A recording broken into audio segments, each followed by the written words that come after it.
The relentless Arizona sun beat down on Jedediah Thorne's back, a constant baking weight that had long since leached the color from his patched denim and the youthful spark from his eyes.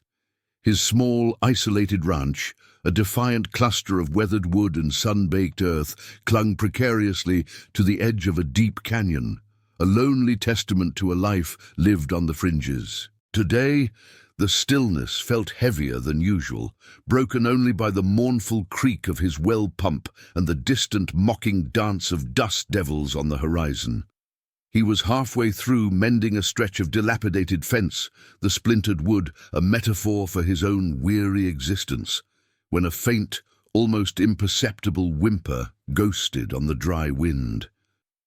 It was a sound out of place, too fragile for this rugged landscape. Jedediah paused, his calloused hands still on the wire, his gaze sweeping the shimmering heat haze. His first instinct was caution, a lifetime of solitary living breeding a healthy suspicion of anything unexpected. Yet, an undeniable tug of curiosity, perhaps even a flicker of compassion, pulled him towards the sound.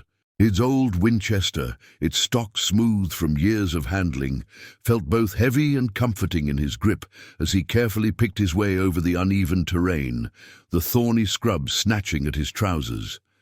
He followed the faint cries deeper into a narrow, shadowed ravine, the air growing cooler, carrying the faint scent of damp earth. Tucked amidst a jumble of sun-scorched boulders, he found him, a Native American boy, no older than 10.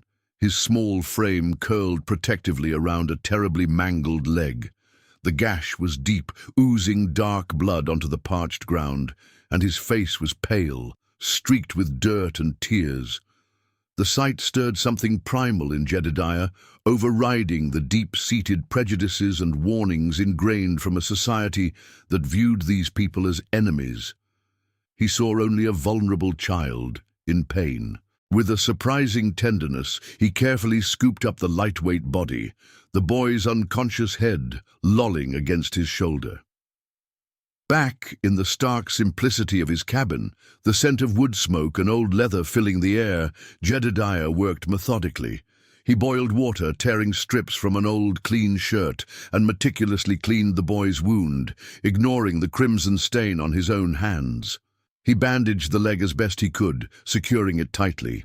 He sat beside the makeshift bed, a pile of clean blankets on the floor, through the long, silent afternoon, the only sound the boy's shallow, ragged breaths.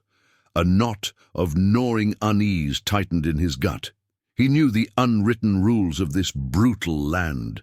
Helping one of them, particularly a child, could invite the wrath of an entire tribe, turning his isolated sanctuary into a battleground. But as he watched the boy's delicate chest rise and fall, the thought of leaving him to succumb to his injuries was unbearable. As the canyon walls began to glow with the fiery hues of dusk, painting the small cabin in shifting shadows, the boy's eyelids fluttered. Dark eyes, wide with confusion and a flicker of deep-seated fear, met Jedediah's. Jedediah offered him a cup of cool well water. After a long, tense moment of hesitation, the boy's small hand reached out, trembling slightly, and accepted the offering. This simple act, this quiet exchange of trust, was a ripple in the vast pond of Jedediah's solitary life, an act that would irrevocably reshape his world. Don't forget to subscribe to the channel for the next chapter of this thrilling Western story. The first sips of water seemed to bring a fragile spark back to the boy's eyes. He drank deeply, his throat working, then looked at Jedediah with an unnerving intensity. "Kai," he whispered, a soft, guttural sound pointing to himself. Jedediah nodded, his own name feeling rough and alien on his tongue in this new context. "Jedediah," he replied, pointing to his chest. Communication remained a laborious dance of gestures, broken words, and shared glances. Jedediah offered him hardtack and a piece of dried venison, salvaged from a recent hunt. Kai eyed the unfamiliar food cautiously, his gaze constantly sweeping the small cabin, taking in every detail. the stacked firewood, the worn cooking pots, the solitary cot. He ate slowly, chewing each bite deliberately, his lean frame a testament to a life lived close to the land. Jedediah, meanwhile, tried to convey his intentions without words. He pointed to Kai's bandaged leg, then mimed cleaning and wrapping, hoping to express that his actions were meant to heal, not harm. The boy, despite his initial wariness, allowed Jedediah to tend to his wound daily, a fragile truce established between the lonely frontiersman and the silent, injured boy. The second day dawned with the same brutal clarity as the first. The sun climbed high, baking the adobe walls of the cabin.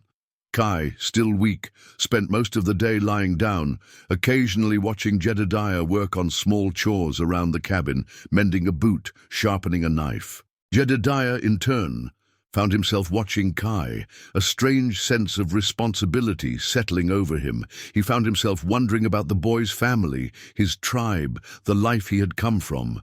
He tried to imagine the boy's fear, waking up in a stranger's dwelling, far from his people. The isolation that Jedediah usually embraced now felt heavier, tinged with a new kind of anxiety. He knew the boy couldn't stay indefinitely. The very air seemed to vibrate with the unspoken question of what would happen next. On the morning of the third day, a noticeable change had come over Kai. He was stronger, his color better, and he managed to sit upright without Jedediah's help. The silence, which had been a comfort for Jedediah's introverted nature, now felt suffocating. Kai looked directly at Jedediah, his gaze steady and surprisingly mature. And then, in halting, broken English that was barely a whisper, he spoke the words Jedediah had dreaded. "My people, they will look for me. They will come." The simple statement hung in the air, a pronouncement of an inevitable future. A cold, sharp dread pierced through Jedediah's carefully constructed peace.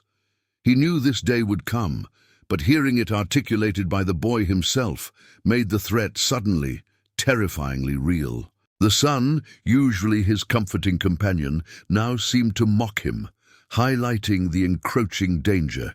He had to make a decision, and he knew with a certainty that chilled him to the bone that time was rapidly running out. Jedediah spent the early hours of the morning grappling with a volatile mix of fear and a burgeoning sense of duty. Hiding Kai was a fool's errand. The boy's people would scour the canyon, and his isolated ranch would be an obvious target. Turning him loose, injured and vulnerable, was unthinkable. The harsh realities of the desert offered no mercy to the weak. After a tense internal debate, punctuated by the rhythmic chirping of crickets outside, Jedediah arrived at a plan, desperate as it felt. He would take Kai to the edge of his property, to a natural prominence overlooking a wide expanse of the canyon. From there, Kai could signal his tribe if they were indeed searching. It was a risk, a monumental one, but it felt like the only path that honored his unexpected commitment to the boy's safety. He packed a meager supply of hardtack, a canteen of water, and a small, sharp knife. Meager provisions for what might lie ahead. As the first blush of dawn painted the eastern sky, casting long, ethereal shadows across the rugged terrain, Jedediah helped Kai hobble out of the cabin. The boy's leg was still tender, but he moved with a surprising resilience. They walked in silence, the only sounds the crunch of their boots on the gravel and the distant calls of early morning birds. The air was cool, crisp, and carried the scent of sagebrush and damp earth. As they ascended a gradual slope, Kai pointed to the west, his finger tracing an invisible line across the horizon, and murmured a single word Jedediah didn't understand, yet its meaning was clear.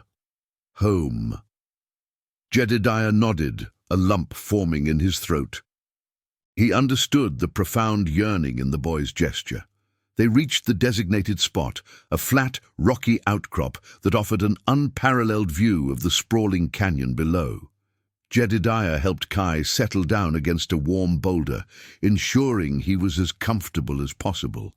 He retrieved a small piece of flint and tinder from his pouch, demonstrating carefully how to strike a spark and build a small signal fire. "Smoke," Jedediah explained, gesturing towards the sky. "They will see." Guy watched him with sharp, intelligent eyes, absorbing every detail. He pointed again to the west, a silent plea. Jedediah met his gaze, a quiet understanding passing between them. Then, with a profound sense of foreboding, Jedediah turned and began the long walk back to his solitary ranch.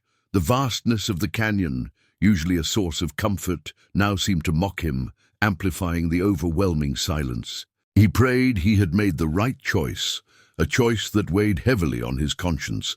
He also prayed, with a desperate fervor, that he hadn't just painted a bullseye on his own back. The hours that followed Jedediah's return were agonizingly slow, each tick of his old grandfather clock echoing the frantic beat of his own heart. He moved through his usual ranch chores on autopilot, his gaze constantly sweeping the horizon, a knot of dread tightening in his stomach. Every rustle of leaves, every distant gust of wind, sent a jolt of adrenaline through him. He half expected to see a small search party, perhaps a lone scout, ascending the trail.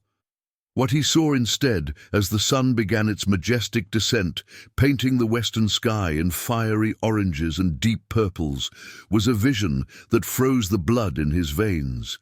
They emerged from the far end of the canyon, a dark, undulating line against the brilliant sunset. Not a handful of riders, but a formidable host. Hundreds of them. Their figures, silhouetted against the vibrant canvas of the sky, seemed to stretch for miles. The thrumming of hooves, at first a faint tremor in the earth, grew into a deafening thunder that vibrated through Jedediah's bones. He stood rooted to the spot near his gate, his rifle forgotten by his side, his breath catching in his throat. The sheer scale of their numbers was overwhelming, far exceeding anything his wildest anxieties had conjured. This wasn't a search party, it was an army. They were approaching his ranch directly, their steady advance an unstoppable force. He had no time to barricade himself in, no time to escape into the unforgiving desert. There was nowhere to run, nowhere to hide. He could only stand there, a lone, insignificant figure against the approaching tide, and watch as they drew closer. The pounding of their horses' hooves was no longer just a sound. It was a physical sensation, vibrating through the ground, a drumbeat of imminent confrontation. His act of simple human kindness, born of a moment's compassion, had seemingly brought about his inevitable doom. The setting sun cast long, menacing shadows, turning the approaching warriors into towering, faceless giants, their silent approach speaking volumes of their intent. Subscribe now and don't miss the shocking confrontation in the next chapter. The pounding of hooves abruptly ceased, replaced by an unnerving silence that settled heavy and thick over Jedediah's ranch. The line of warriors, a formidable wall of stoic faces and armed bodies, halted just outside his splintered wooden gate. Dust, disturbed by their passage, slowly settled around their horses' legs, creating an ethereal haze. Leading them was a figure of imposing stature, his broad shoulders draped in a finely tanned hide, his dark hair adorned with numerous eagle feathers that swayed gently in the evening breeze. He dismounted with a fluid grace, his eyes, dark and unreadable, fixed directly on Jedediah's small cabin. The air crackled with tension, so palpable Jedediah could almost taste it. He stood his ground, his rifle now held loosely in his calloused hand, not as a threat, but as a silent testament to his readiness, his defiance. The silence stretched, a taut string vibrating with unspoken words and contained power. The warriors behind their leader remained motionless, their gazes unwavering, a sea of silent judgment. Finally, the leader spoke, his voice deep and resonant, cutting through the heavy quiet like a honed blade. His English was surprisingly clear, though accented, each word carrying weight. "You have our boy," he stated, not as a question, but as an undeniable fact. Jedediah's throat felt dry, but he forced himself to nod slowly, his gaze meeting the chief's unflinchingly. "He was injured," he said, his voice raspy but firm. "I found him in the canyon. I helped him." A low murmur rippled through the assembled warriors, a collective sound that Jedediah couldn't interpret. The leader's eyes, dark as polished obsidian, narrowed almost imperceptibly. He took a single, deliberate step closer. "Why?" he pressed, his voice devoid of emotion, yet loaded with unspoken questions. Jedediah hesitated for a moment, searching for words that would bridge the chasm of fear and suspicion that separated them.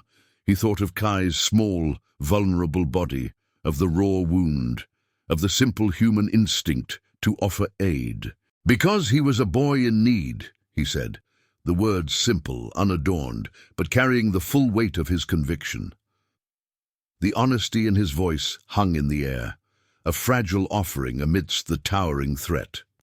The chief, who introduced himself as Black Hawk, leader of the Chiricahua Apache, listened with an unnerving stillness as Jedediah recounted the events of the past few days. Jedediah described finding Kai, the severity of his injury, and the basic care he had provided. He spoke of the boy's silence, his initial fear, and the slow, arduous process of building a fragile trust. Black Hawk asked no accusatory questions, his gaze unwavering, his expression remaining inscrutable. His silence, however, was not one of judgment, but rather of deep, careful consideration. Jedediah found himself describing the small details, how Kai finally accepted water, how he ate the dried meat, the fear in his eyes when he first awoke. He omitted nothing, holding nothing back, sensing that honesty was his only currency in this perilous negotiation. When Jedediah finally finished, the canyon wind whistling softly around them, Black Hawk turned to his assembled warriors. He spoke in his native tongue, the words flowing in a guttural, melodic rhythm that Jedediah couldn't understand. Yet he could feel the intensity of the conversation, the weight of their judgment, the palpable shift in the collective mood of the warriors. He watched their faces, trying to decipher their expressions, but they remained largely unreadable. After what felt like an eternity, but was likely only a few minutes, Black Hawk turned back to Jedediah. There was a subtle change in his expression. The severe lines around his mouth had softened almost imperceptibly, and his eyes, while still sharp, held a flicker of something akin to understanding. "My son," Black Hawk said, his voice now imbued with a surprising warmth, "speaks of your kindness. He says you treated him not as an enemy, but with respect. He says you shared your water, your food, your fire when he was alone and afraid." A wave of profound relief, so intense it almost buckled his knees, washed over Jedediah. The unspoken verdict was clear. His actions had been validated by the one who mattered most. But even as the immediate threat receded, Jedediah knew the situation was far from over. The sheer number of warriors, their silent, watchful presence, remained a stark reminder of the immense power imbalance, a sword still dangling precariously over his solitary existence. Black Hawk then explained the immense alarm Kai's disappearance had caused within the tribe.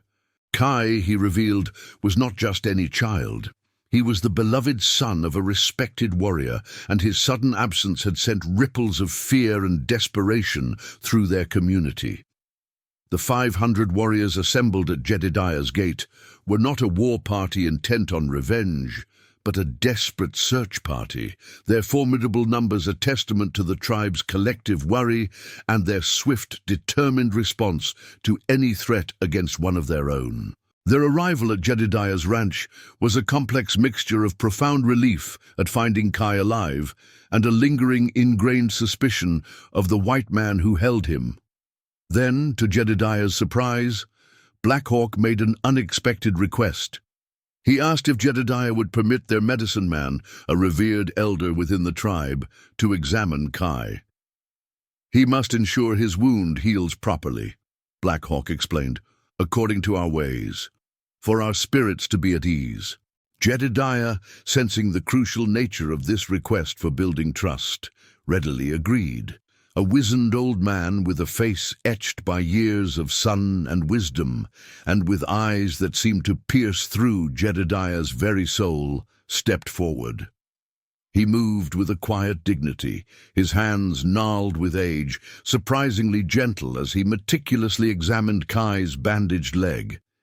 He pressed lightly, nodded, and then, to Jedediah's immense relief, grunted in approval. The medicine man's silent nod was more powerful than any spoken endorsement. It was a clear sign to the gathered warriors that Jedediah's care had been legitimate and effective.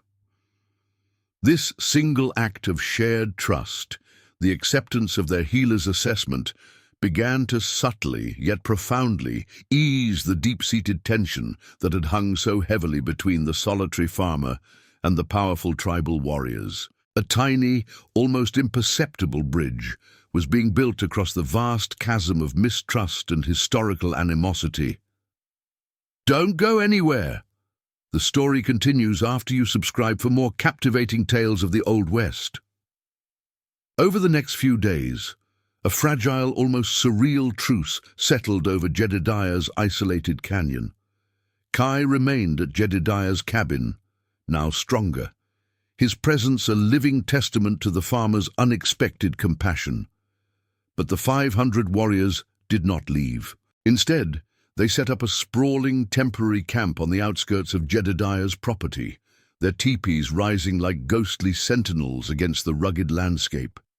Their presence was a constant, powerful reminder of the delicate balance of the situation, a silent, watchful guarantee of Kai's continued safety and the tribe's ultimate authority.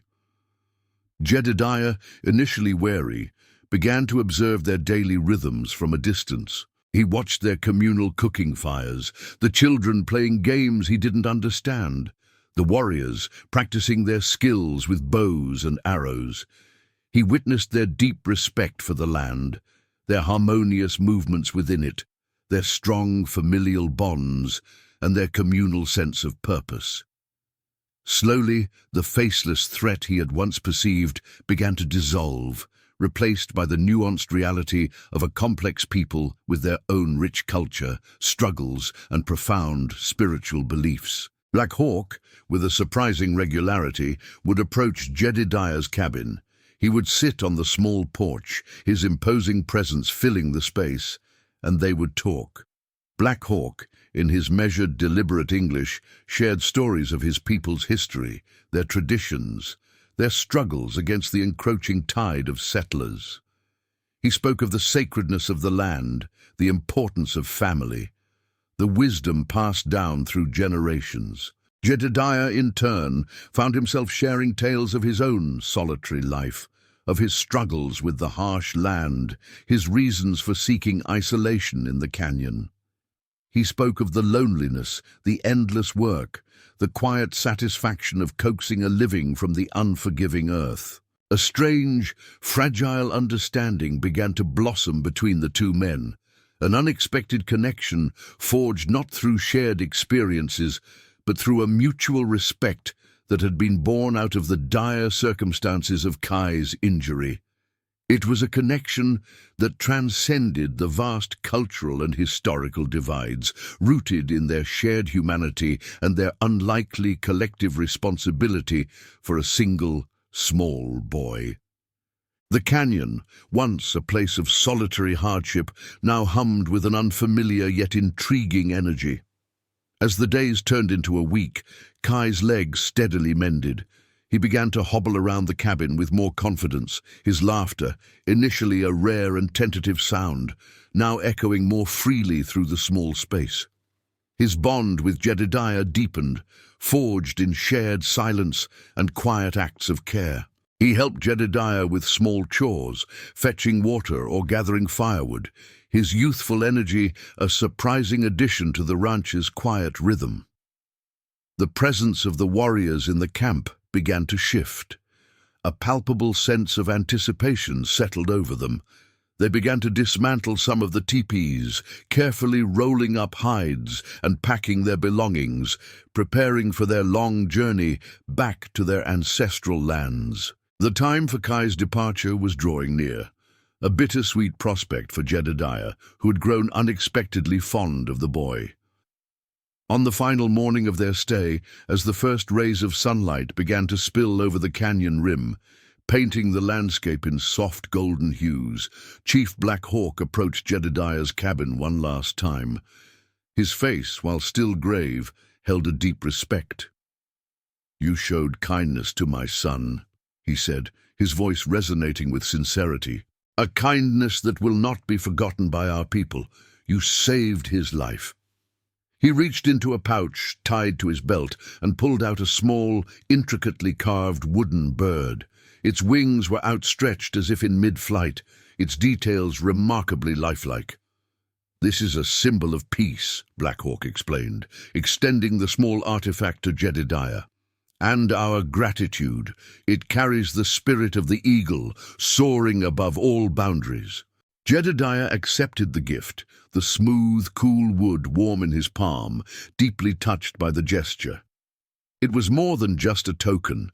It was a powerful symbol of an unexpected alliance, a bridge built between two worlds that had once been separated by fear and conflict.